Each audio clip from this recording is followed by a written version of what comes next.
Kita akan memohon pertolongan Roh Kudus untuk pembacaan dan perenungan firman Tuhan. Kita berdoa. Kembali kami mengucap syukur Tuhan, setelah sepanjang hari ini kami boleh melakukan seluruh aktivitas hidup kami. Dan saatnya kami mengambil bagian yang terbaik, duduk di bawah kaki Tuhan seperti Maria. Merindukan Tuhan, menyapa kami, menasihati kami, meneguhkan kami. Sehingga di dalam ibadah malam hari ini, kami lagi boleh merasakan lawatan Tuhan lewat kebenaran firman-Mu. Hamba yang memberitakan, biarlah Tuhan berkati, berikan hikmat, sehingga apa yang disampaikan jadi seturut dengan kehendak Allah Bapa saja. Berfirmanlah ya Tuhan, karena kami mendengar dalam Kristus Yesus Allah yang hidup. Haleluya. Amin. Salam Bapak Ibu Saudara yang Tuhan kasihi.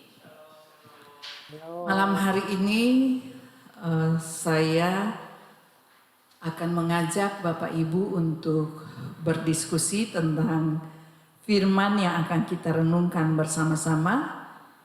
Dan nanti dalam diskusi berharap semua bisa berinteraksi dengan baik. Karena saya pikir lebih baik kita diskusi dan itu akan menghidupkan kita. Firman Tuhan yang akan kita renungkan sesuai dengan tema, yaitu saling mengasihi, keluarga yang saling mengasihi. Maaf, saya harus buka.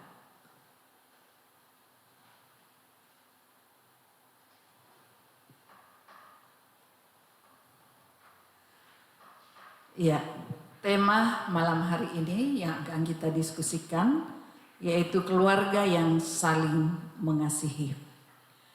Kita melihat satu nasihat dari Rasul Paulus di dalam Kolose pasal 3 ayat yang ke-14, firman Tuhan demikian. Di atas semuanya itu, kenakanlah kasih sebagai pengikat yang mempersatukan dan menyempurnakan. Kemudian nanti kita juga akan membaca satu bagian dalam Perjanjian Lama, yaitu kitab Ulangan pasal 6 ayat 4 sampai ayat yang ke-9. Yang pertama kita akan merenungkan atau melihat dari Kolose 3 ayat 14. Tadi saya sudah bacakan, di atas semua itu kenakanlah kasih sebagai pengikat yang mempersatukan dan menyempurnakan. Nah, ayat ini menyatakan betapa pentingnya kasih dalam membangun suatu hubungan, khususnya dalam keluarga, sesuai dengan tema malam hari ini, keluarga yang saling mengasihi. Rasul Paulus katakan, kenakanlah kasih. Kenakan sama dengan mengenakan, menggunakan, memakai. Artinya kasih tidak hanya ucapan tetapi tindakan aktif dari suatu hubungan dengan sesama. Saya ingin ulangi bahwa kasih tidak hanya sebagai satu ucapan tetapi tindakan aktif dari suatu hubungan dengan sesama.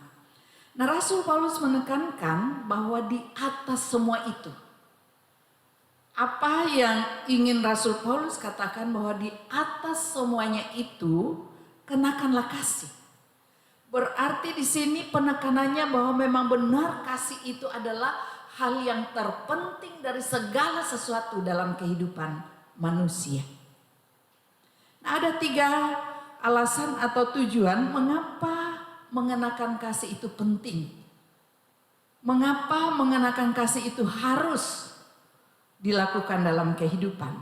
Yang pertama, Rasul Paulus katakan di atas semuanya itu kenakanlah kasih, karena kasih itu bisa mengikat. Berarti kasih adalah sebagai pengikat. Nah, pasti ibu-ibu yang sering memperhatikannya, kita tahu sapu lidi ya. Kalau sapu lidi itu hanya satu lidi saja, itu dia nggak akan mampu menjadi alat untuk membersihkan sesuatu. Mau pukul nyamuk saja mungkin nggak bisa ya kalau hanya satu. Nah, bagaimana sapu lidi itu bisa bermanfaat dan bisa menjadi alat untuk menjadi alat pembersih? Yaitu kalau dia bisa dikumpulkan dan diikat dalam satu kesatuan. Sehingga kalau sapu lidi bisa diikat dari dari beberapa lidi-lidi yang lain diikat menjadi satu, maka dia akan bisa membersihkan semua kotoran atau hal-hal yang harus dibersihkan dalam rumah atau di luar rumah, khususnya di pekarangan. Yang kedua, dikatakan bahwa kasih itu tidak hanya mengikat tetapi mempersatukan. Dan Alkitab mengajarkan bahwa bersatu itu indah, bersatu itu baik, dan bersatu itu juga merupakan satu hal yang mendatangkan keharmonisan karena ada kerukunan di sana. Itulah yang diungkapkan juga di dalam Mazmur 133, bahwa kalau duduk rukun bersama-sama itu sangat baik. Lalu yang ketiga dikatakan kasih dapat menyempurnakan. Nah, kita tahu bahwa dalam kehidupan manusia tidak semua manusia sudah sempurna. Pasti ada kelemahannya, ada kekurangannya, ada kelebihannya. Dan untuk bisa menyempurnakan, maka kasih itu membawa kita untuk saling mengisi dalam kelemahan dan kelebihan. Yang lebih bisa mengisi bagi yang lemah bisa juga menjadi bagian daripada kelebihan orang lain. Nah, dalam suatu keluarga pasti kita ada yang berbeda, walaupun anak-anak yang dilahirkan dari orang tua yaitu ayah dan ibu pasti ada perbedaan satu dengan yang lain. Dan sering kita mendengar ya, kamu sih anak papa, kamu kan anak ibu gitu. Itu berarti kan ada satu hal yang berbeda di situ, dan dalam keberbedaan di situ kita tahu dalam sebuah rumah tangga akan bisa diikat, bisa bersatu kalau bisa disempurnakan dalam kasih. Nah, Bapak Ibu Saudara yang dikasihi Tuhan, hal yang sama juga Tuhan tegaskan ketika bangsa Israel keluar dari tanah Mesir menuju tanah perjanjian dalam kitab Ulangan. Mari kita perhatikan, buka kitab Ulangan 6 ayat 4-9. Di sana Tuhan mengajarkan kepada bangsa Israel untuk menerapkan kasih dalam keluarga atau kasih dalam rumah tangga. Ya. Ayat per ayat nanti akan kita lihat dan saya tidak akan bacakan dulu, tetapi langsung saja kita akan lihat ayat per ayat. Nah, Tuhan mengatakan kepada bangsa Israel bahwa mereka harus menerapkan perintah ketetapan yang Tuhan sudah tetapkan untuk suatu keluarga. Dalam ayat 4, Tuhan katakan kepada Musa bahwa Tuhan itu Allah kita, Tuhan itu Esa. Itu yang disampaikan Musa kepada bangsa Israel melalui penegasan dari Tuhan bahwa Tuhan itu Allah kita, Tuhan itu Esa. Artinya bahwa Allah yang kita sembah adalah Tuhan satu-satunya. Kata Esa di situ artinya satu. Bukan masalah Tritunggal yang dibahas di sini, tapi berbicara tentang Allah itu satu-satunya yang harus disembah. Berarti tidak ada alternatif, tidak ada pilihan lain, hanya ada satu, yaitu Allah Israel, yaitu Allah Abraham, Allah Ishak, Allah Yakub. Jadi satu-satunya Allah yang harus disembah, tidak ada Allah lain. Nah, kita bisa membandingkan kalau seandainya ada seorang suami yang katakan kepada istrinya bahwa dia adalah istri yang dikasihi, istri yang disayangi, istri yang satu-satunya. Tapi ternyata dia punya alternatif. Kira-kira si istri bisa merasa nyaman atau tidak, bisa merasa ada komunikasi yang baik atau tidak? Pasti tidak. Ya. Karena ada alternatif lain. Nah, banyak juga dilakukan dalam kehidupan nyata. Kita katakan kita percaya kuasa Tuhan. Tapi kita mencari alternatif ketika kita menghadapi kesulitan. Atau ketika kita menghadapi tantangan. Akhirnya kita cari alternatif yang lain. Apakah masih kita mau katakan bahwa kita mengasihi Tuhan? Sebagaimana dalam ayat yang kelima.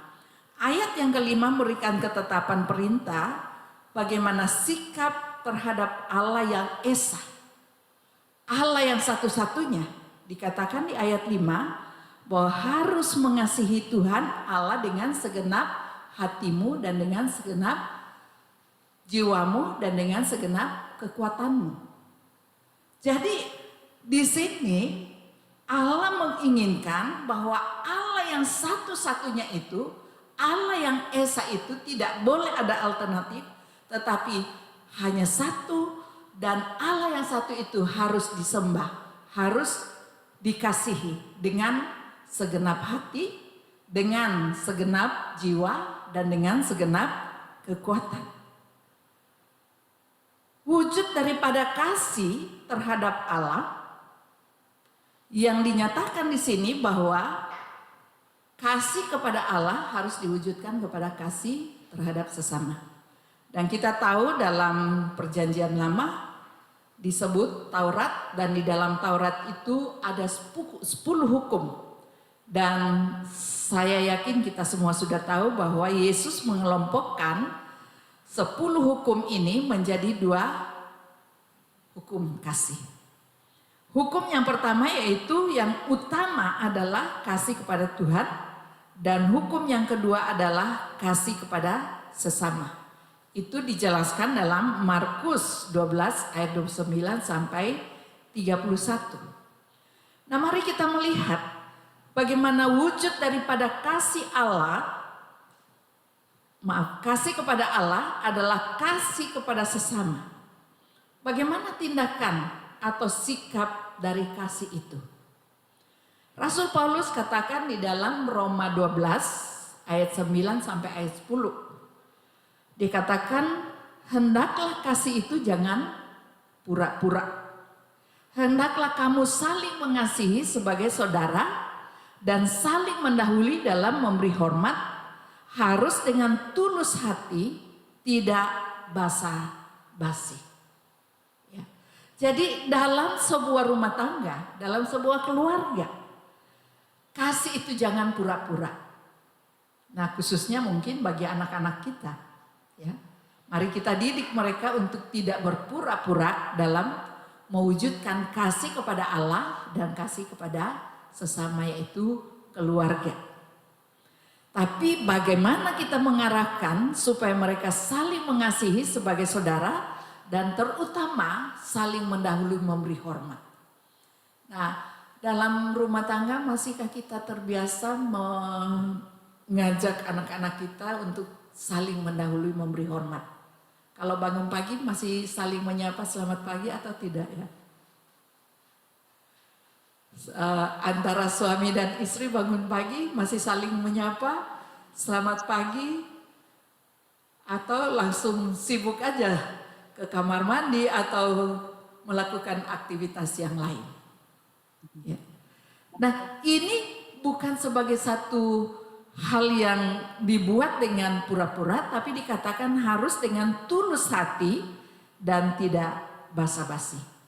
Yang kedua, pengertian yang dikatakan bahwa kita harus mengasihi Tuhan Allah dengan segenap hati, kemudian dengan segenap jiwa. Kalau segenap jiwa itu berbicara tentang roh manusia yang menunjukkan karakter atau sifat. Ya.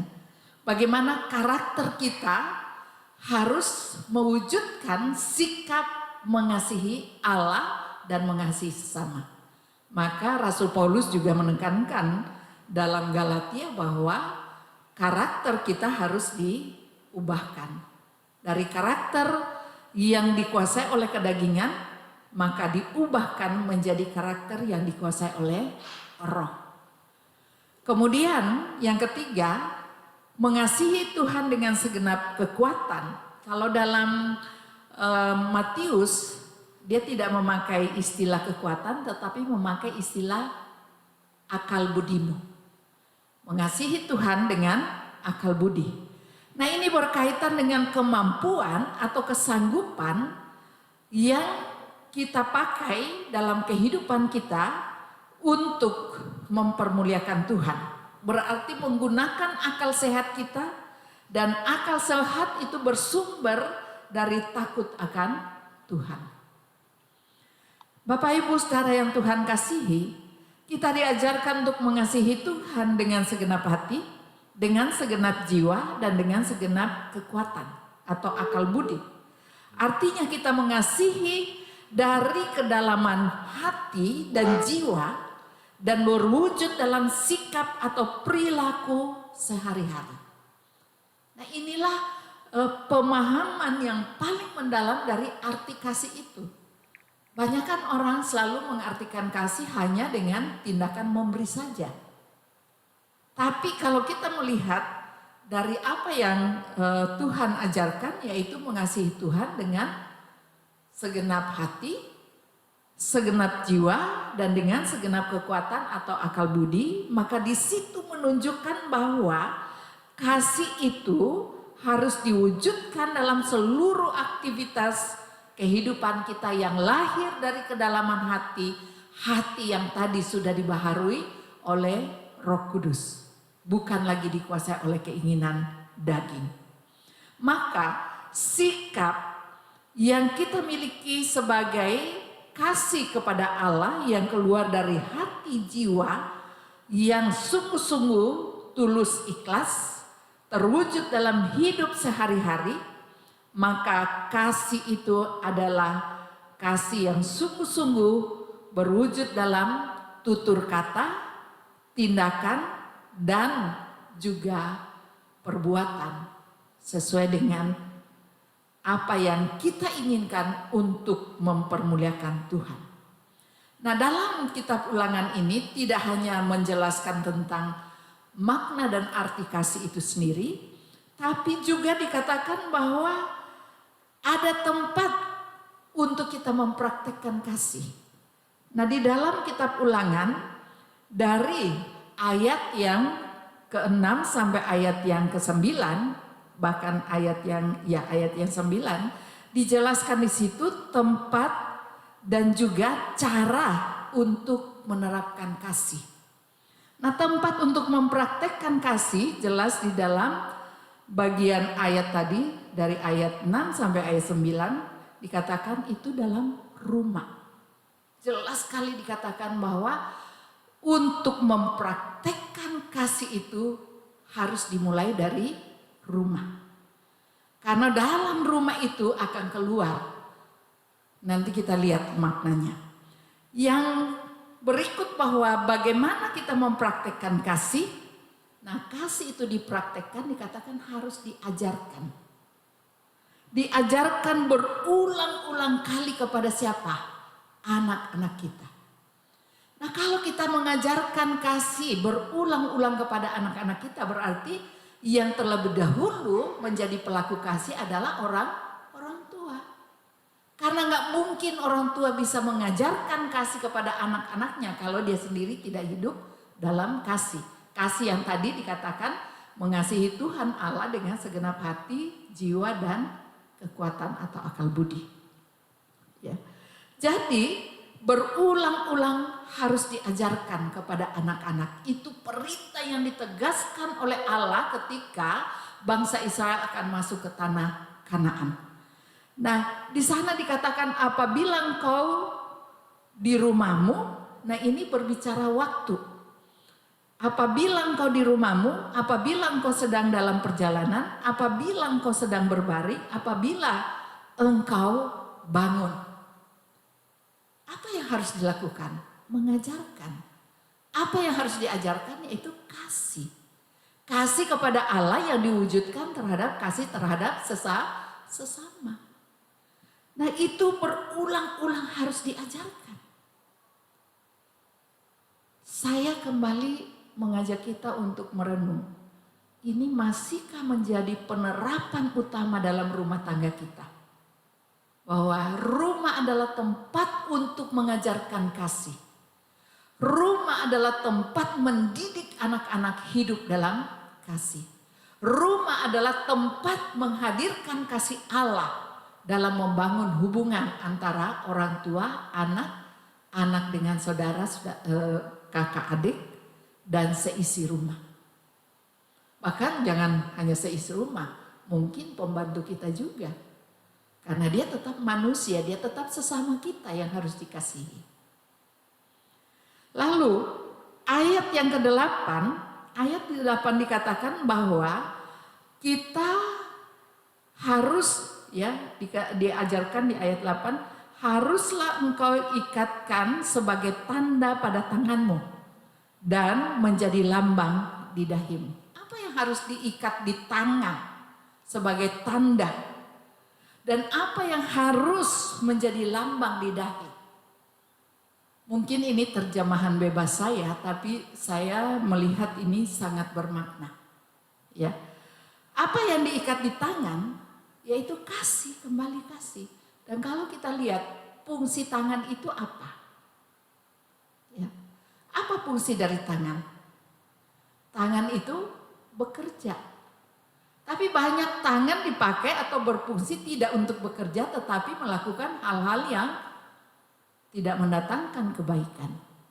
Makanya Tuhan katakan, berikan itu tanda di tanganmu, berarti kalau bekerja karena mau mengasihi Tuhan dan mengasihi anggota keluarga. Bekerja karena ingin mempermuliakan Tuhan. Bekerja karena ingin taat dan takut akan Tuhan dan tidak melakukan hal-hal di luar kasih kepada Allah. Ya.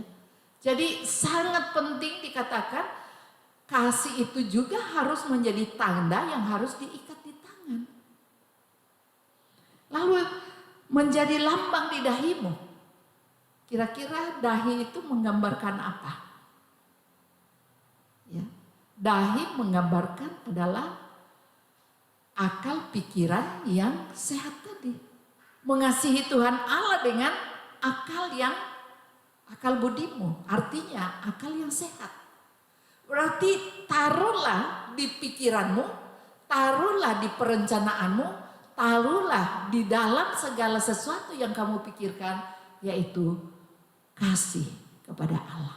Menjadi lambang. Nah kalau itu menjadi lambang di pikiran kita, lambang di akal sehat kita, maka tidak akan mungkin kita gampang untuk melakukan hal-hal yang tidak mempermuliakan Tuhan. Apalagi dalam menyikapi hubungan kita dengan sesama. Tadi dikatakan harus kita terlebih dahulu menghormati ya, jangan pura-pura. Nah, pikiran kita harus diisi dengan kasih supaya tidak berpura-pura. Pikiran kita harus diisi dengan kasih supaya tidak mudah menghakimi orang lain. Pikiran kita harus diisi dengan kasih supaya kita tidak mudah untuk saling menghina atau saling mentertawakan atau saling memojokkan satu dengan yang lain. Nah ini bisa terjadi dalam rumah tangga. Hubungan antar orang tua, suami dan istri, anak dan orang tua. Lalu ayat yang ke-9. Ayat yang ke-9 dikatakan, hendaklah engkau menuliskan pada tiang pintu rumahmu dan pada pintu gerbangmu. Apa yang harus ditulis pada tiang pintu rumah? Apa yang harus ditulis pada pintu gerbang? Ini menggambarkan rumah kita. Yaitu kasih tadi. Kasih terhadap Allah dan wujudnya terhadap sesama. Ya. Saya sering dalam pengembalaan premerit, ya, keluarga yang mau masuki rumah tangga, saya selalu tekankan bahwa rumah yang kita mau bangun dalam rumah tangga itu akan jadi istana atau gubuk derita. Ya, saudara ganda mau menikah ya. Ya, nanti mau mempersiapkan rumah tangga itu untuk menjadi gubuk derita atau menjadi istana. Ya, tergantung apa yang mau diukir di pintu rumahmu. Tergantung apa yang mau diisi di dalam rumah itu sendiri. Nah, Tuhan mengajarkan bahwa yang harus ada dalam rumah adalah kasih. Ya, pintu rumah itu berbicara tentang seisi rumah. Ya, kemudian pintu gerbang itu berarti berbicara keluar. Bagaimana rumah tangga itu bersaksi keluar. Dan saya selalu katakan begini. Kalau ada keluarga yang baru menikah, kemudian dapat tamu. Ya, orang bertamu ke rumahnya. Kalau dia memenuhi atau dia menerapkan tadi tentang menuliskan kasih pada tiang pintu rumahmu, berarti dalam rumahnya itu harus dipenuhi dengan kasih. Nah, kalau orang datang bertamu, kira-kira dia akan katakan apa kalau dia bisa merasakan kasih dalam rumah di mana dia bertamu? Ya, saya suka tekankan kepada calon suami istri, kalau di dalam rumah kita orang merasakan kasih, tamu yang datang ke rumah kita pasti akan katakan, aduh rumah itu kok enak ya, nyaman, adem. Rasanya mau bertamu lagi ke sana. Tapi kalau misalnya nggak ada kasih dalam rumah itu, kasih tidak terukir, kasih tidak memenuhi rumah itu, maka orang yang datang bertamu akan katakan apa? Ah, nggak 2 kali deh saya ke rumahnya Pak Ganda. Kapok. Nggak ada rasa aman-amannya, nggak ada rasa nyamannya. Kalau orang di luar katakan auranya katanya, ya nggak enak. Nah, inilah yang Tuhan mau katakan bahwa kasih itu bukan sekedar ucapan, tapi kasih adalah tindakan yang nyata dalam sikap menghargai, dalam sikap menghormati, dalam sikap yang tulus terhadap sesama, bukan pura-pura atau basa-basi. Ya. Maka catatan penting bagi kita bahwa kalau itu kita lakukan, dalam ayat 2 sampai ayat 3 dikatakan ada 3 hal. Kita akan menjadi orang yang takut Tuhan. Yang kedua, kita akan mengalami lanjut umur. Yang ketiga, akan mengalami keadaan yang baik. Berarti akan ada kebahagiaan di sana. Jadi hal mengasihi Tuhan Allah adalah hal yang utama. Sebagai perintah utama yang harus diterapkan dalam kehidupan kita. Jadi kata kuncinya, kasihilah Tuhan Allahmu. Mengapa harus mengasihi Tuhan? Karena dengan mengasihi pasti kita akan takut Tuhan, pasti ada ketaatan, pasti ada kesetiaan dan kepatuhan dalam melakukan aturan perintah firman Tuhan. Dan jika kita mau melihat bagaimana kita mengasihi, maka saya mau mengajak kita untuk melihat, mengevaluasi. Mari kita evaluasi sama-sama untuk kita diskusikannya. Di dalam 1 Korintus 13 ayat 4 sampai ayat yang ke-7 kalau tidak salah. Di situ dijelaskan tentang sifat dari kasih. Ya. Sifat dari kasih yang adalah tindakan aktif. Ayat 4 dikatakan, kasih itu sabar, kasih itu murah hati, ia tidak cemburu, ia tidak memegahkan diri, tidak sombong, ia tidak melakukan yang tidak sopan dan tidak mencari keuntungan diri sendiri. Ia tidak pemarah dan tidak menyimpan kesalahan orang lain. Ia tidak bersukacita karena ketidakadilan, tetapi bersukacita karena kebenaran. Ia menutupi segala sesuatu, percaya segala sesuatu, mengharapkan segala sesuatu, sabar menanggung segala sesuatu. Nah, ini evaluasinya dalam hidup beriman kita. Apakah ini sudah kita lakukan sebagai wujud daripada ketaatan terhadap hukum kasih, yaitu mengasihi Tuhan Allah dengan segenap hati, dengan segenap jiwa dan dengan segenap kekuatan atau akal budi. Mari kita diskusikan bagaimana penerapannya.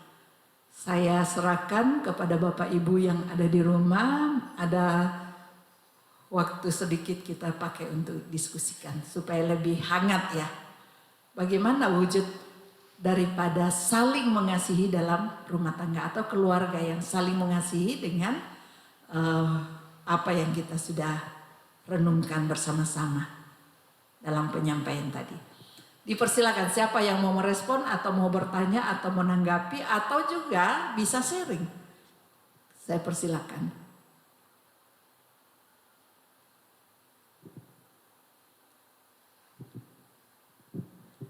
Mari, siapa yang mau berespon, siapa yang mau menanggap.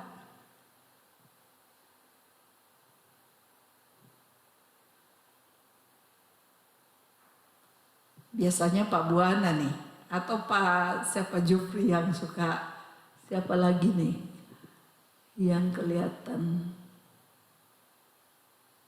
Pak Wawan, boleh silakan. Ada yang mau merespon? Ya, silakan Mbak. Ya, puji Tuhan. Bicara kasih di dalam keluarga, ya saya terus terang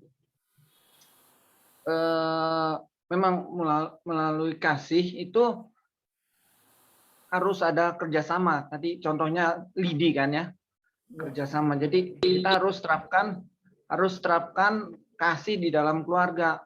Nah, di sini peran bapak, peran ibu, dan peran anak ada yang berbeda dan ada pun yang sama ya. Jadi saya mengajarkan semua ya, termasuk saya, kalau di dalam keluarga yang ya contohnya kita tinggal di rumah, ini suatu berkat yang luar biasa ya pada Tuhan. Nah, di sini tanggung jawabnya harus ada di hadapan Tuhan, dan itu bukan berlaku hanya untuk orang tua tapi juga anak ya. Misalnya rumah harus rapi, harus bersih, itu tanggung jawab kita kepada Tuhan, bukan untuk kita tapi untuk Tuhan. Itu contoh berkat-berkat yang kita dapat. Misalnya yang kecil aja, kalau kita dapat sesuatu kita harus harus ucap syukur dan harus dipakai dengan sebaik mungkin ya, jangan sampai rusak. Nah, itu satu. Yang dua, kalau kita mengasihi sebagai orang tua, kalau kita mengasihi anak, itu bukan yang enak-enak aja tuh, misalnya memanjakan, itu bisa juga, tapi kita harus menaruh disiplin anak supaya dia tahu beban orang tua juga ya. Jadi semua beban yang ada di dalam keluarga dia harus tahu gitu, dan harus ya kalau prihatin ya harus prihatin juga gitu. Dan yang satu lagi ya, kita mengajar dia untuk mengaplikasikan kasih kepada pertama keluarga dan ke orang lain tentunya ya, supaya kita tahu kita berkat yang Tuhan kasih ke kita itu kita harus bagi-bagikan pada orang lain juga, bukan pada diri kita saja ya. Ya, apa itu berupa bantuan fisik atau bantuan pendapat atau apa saja yang kita bisa kasih ya, kita harus kasih ke orang lain. Dan di sini memang untuk mendidik anak itu nggak bisa sekali dua kali. Memang firman Tuhan itu udah betul, harus berulang kali untuk mengingatkan supaya kita itu selalu ada dalam kasih ya. Dan kasih itu tadi dikatakan itu untuk Tuhan, bukan untuk kita ya, untuk Tuhan. Jadi kita harus memberikan yang terbaik dalam hidup kita. Jadi kalau kita misalnya saya disuruh pel, ya saya pel sebersih mungkin gitu. Ya, jadi memang benar orang tua harus kasih contoh, karena anak misalnya anak kecil ngelihat orang tua kerja di rumah, dia ikut kerja juga. Nah, sampai dia dewasa dia tahu, oh, ini saya harus kerja juga gitu. Tapi kalau nggak dibiasakan, misalnya kita manjakan, ya anaknya itu jadi pasif, nggak tahu apa-apa. Nah, efeknya kalau dia udah dewasa terus lihat dunia dunia ya baru merasakan dan mungkin dia kaget, wah ini kok begini, nggak kayak di rumah saya gitu misalnya. Nah itulah maka banyak anak-anak yang boleh dikatakan stres untuk menghadapinya, kaget gitu ya, untuk menghadapi dunia. Itu aja yang saya Ya, rasakan. baik. Berarti kasih itu harus diterapkan dalam hidup praktis tiap hari ya Pak Iya ya? betul. Oke, baik. Silakan ada yang mau berespon? Ya, yang angkat tangan Ibu Ambar. Bu Ambar. Silakan. Belum di-mute kali Bu. Belum ada suaranya. Ya Bu, saya cuma mau ini aja, bahwa kasih itu memang sangat penting sekali dalam setiap hidup kita, terlebih sungguh benar-benar menjadi teladan buat sekitar kita, sama anak anak suami dan saudara-saudara gitu kan, buat saya seperti itu. Dan disinilah dan yang bilang, karena di ayat yang kelima, kasihilah Tuhan Allahmu dengan segenap hatimu, dan dengan segenap jiwamu, dan dengan segenap kekuatanmu. Nah, karena dengan segenap kekuatanmu itu, bahwa kasih itu sebenarnya banyak. Kasih itu bukan hanya karena kita saling mengasihi dengan cara memberi secara materi, atau mungkin dengan secara ini harus seperti apa gitu, supaya kita tuh gimana teman, biasanya kan seperti itu. Tapi di saat kita tidak ada, teman jauh atau apa. Nah, makanya kasih yang kekal, kasih yang abadi itu ya sebenarnya yang seperti Tuhan perintahkan itu di ayat gitu. Jadi dengan kekuatan kita, dan itu tidak harus dengan materi, tapi kasih itu dengan hati, dan dan dengan segenap hati, dengan yang Jiwa. kamu segenap kekuatan. Artinya bahwa sebenarnya simple, kecil, gampang. Kalau itu bisa diterapkan dalam diri kita untuk kita bisa mengasihi semuanya. Nah, terlebih untuk ya mungkin kayak saya kan banyak ya di keluarga saya Muslim. Tapi saya belajar untuk mengasihi kepada mereka supaya dia bisa melihat gitu kan, dia bisa ya dia seperti itu. Nah, jadi kasih itu uh, gampang dan mudah buat saya hanya dengan apa sikap perilaku kita lah ya. Buat saya seperti itu sih Bu. Kalau untuk mengasihi itu bukan hanya dengan secara materi, itu yang Ya. ada dengan kekuatan itu aja. Itu kan orang yang kita harus ngasih dengan itu enggak, buat saya tidak, tapi dengan kekuatanmu, yaitu terutama yaitu dengan segenap hatimu dan dengan jiwamu. Itu aja Bu dari saya. Baik, makasih. Berarti termasuk kepedulian ya Bu ya. Perhatian dan kepedulian. Masih ada yang mau satu lagi sebelum kita lanjut ke doa? Mari, siapa yang mau merespon satu orang lagi?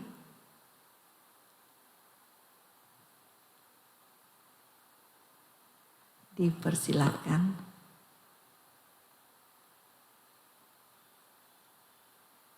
Ada? Jangan ragu-ragu berbagi atau mau bertanya atau mau nyangga, boleh juga disangga, nggak masalah. Kan masing-masing kita bisa memberikan. Mungkin Ibu Saragi kali sepertinya siap tuh. Gimana Bu?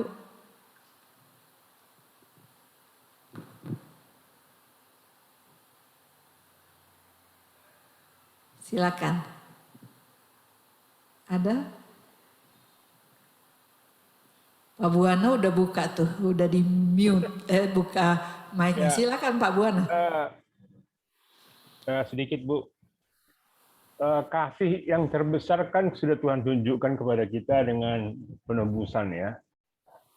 Saya juga melihat bahwa kita melakukan sebuah tindakan kasih kalau memang kasih itu ada di dalam diri kita. Kalau kita bicara memberi, ya orang Buddha itu lebih bagus memberinya daripada kita. Waktu terjadi COVID itu rata-rata orang Buddha suci itu lebih banyak memberi lah ya. Tapi yang dimaksudkan di sini adalah bahwa apa yang seperti yang dikatakan di dalam Yohanes 15, pada saat kita hidup di dalam firman Tuhan, kita hidup di dalam Tuhan, maka kita akan berbuah. Nah, berbuah itu kan yang keluar dari dalam, yang keluar dari kelimpahan kita, sehingga mengalir ke orang. Jadi bukan hanya memberi, kita melepaskan pengampunan kepada saudara kita pun itu salah satu kasih yang terbesar. Jadi kita nggak ada dendam, nggak ada sirik-sirikan, ya. Jadi bukan hanya, terus bagaimana membangunnya? Kalau membangun kasih itu yang paling pertama adalah bagaimana mengajak semua keluarga untuk hidup dalam kekudusan. Nah, mereka mengerti firman Tuhan. Jadi Tuhan sendiri yang menggerakkan perbuatan-perbuatan baik itu yang mereka harus lakukan. Jadi kalau sebuah keluarga tidak ada ibadah rumah tangga, agak sulit juga ya melakukan itu, karena ketika banyak keluarga suami berdoa di sofa, si istri berdoa di kamar, padahal Tuhan kan mengajarkan untuk kita berkumpul, ada 1, 2, 3 orang berkumpul, beribadah, maka Tuhan ada.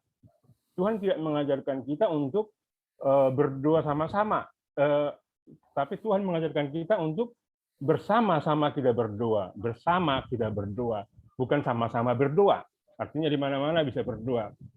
Nah, itu yang menurut saya, karena kenapa? Kasih tanpa pengorbanan bukan kasih. Karena kalau kita memberikan sesuatu kepada orang, ada harga yang memang kita harus lepas. Perasaan, terkadang harga diri, gitu ya. Kalau kita mengampuni adik kita aja, aduh gimana ini udah bandel banget, tapi kita harus melepaskan pengampunan. Karena itulah perintah Tuhan yang terakhir sebelum dia disalibkan kepada kita. Jadi itu menurut saya, jadi memang kasih itu lahir dari dalam, dari kelimpahan yang memang karena kita hidup dalam kasih itu sendiri. Karena kita tidak mungkin mengasihi orang tanpa ada kasih dalam diri kita. Begitu. Amin. Baik, jadi satu pernyataan yang sangat penting untuk kita terapkan bahwa kita harus memiliki kasih. Kalau kita memiliki kasih, baru kita akan bisa benar-benar mewujudkan kasih terhadap sesama sebagai wujud daripada kasih kita kepada Allah. Mari kita buktikan dan praktekkan bersama-sama dalam lingkup persekutuan kita sebagai keluarga tubuh Kristus di Jemaat Pancaran Kasih Allah. Ada amin Bapak Ibu? Ya, Tuhan memberkati kita semua dan mari kita wujudkan, praktekkan kasih kepada Allah melalui kasih kita terhadap sesama anggota tubuh Kristus di Jemaat Pancaran Kasih Allah. Tuhan memberkati. Amin. Kita akan masuk langsung ke doa atau firman Tuhan dulu.